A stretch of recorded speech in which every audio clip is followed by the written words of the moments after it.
ধরা কিছু বুঝি না, একটা ভালো মনের মানুষ। সে দেখতে যেমনই হোক, দেখতে কালো হোক, কুৎসিত কুৎসিত হোক, যেমনই হোক, শুধু তাকে নিয়ে আমি সারা জীবন থাকতে চাই। আপু বিয়ে করবেন না? জি। বিয়ের জন্য এসেছেন জি। মূলত। আপনার বয়স কত? আমার বয়স 22। 22 বছর, বিয়ে করবেন।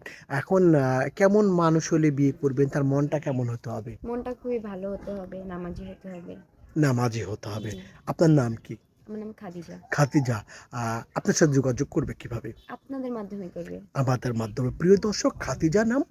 খাদিজার সাথে যোগাযোগ বা কথা বলতে চাইলে ডিসপ্লে নাম্বার দেখা যাচ্ছে। নাম্বারে ইমো আছে, হোয়াটসঅ্যাপ আছে। ইমোতে বা হোয়াটসঅ্যাপে খাদিজার একটা স্ক্রিনশট মেরে পাঠিয়ে দিবেন, আমরা যোগাযোগ করে দেব। খাদিজা, নামাজ কালাম পড়া হয়? জি ভাই, পড়া হয়। আপনার বয়স 22 বছর। একটা বয়স্ক মানুষকে যদি বিয়ে করতে চান, আপনি তো ইয়াং, তো পরকীয়া করার তো চান্স থাকে। পরকীয়া করবেন? ছি, কি বলেন এগুলা? কখনোই না। কখনোই করবেন না। জি। স্বামীকে ভালোবাসবেন, জি। অনেক ভালোবাসবেন। আচ্ছা আপু, ভালো থাকবেন। আসসালামু আলাইকুম। ওয়ালাইকুম আসসালাম। প্রিয় দর্শক, ভিডিওতে আবারও বলছি, একটি নাম্বার দেখা যাচ্ছে, নাম্বারে ইমো, হোয়াটসঅ্যাপ সব আছে। ইমোতে বা হোয়াটসঅ্যাপে খাদিজার একটা স্ক্রিনশট মেরে পাঠিয়ে দিবেন, আমরা যোগাযোগ করিয়ে দিব।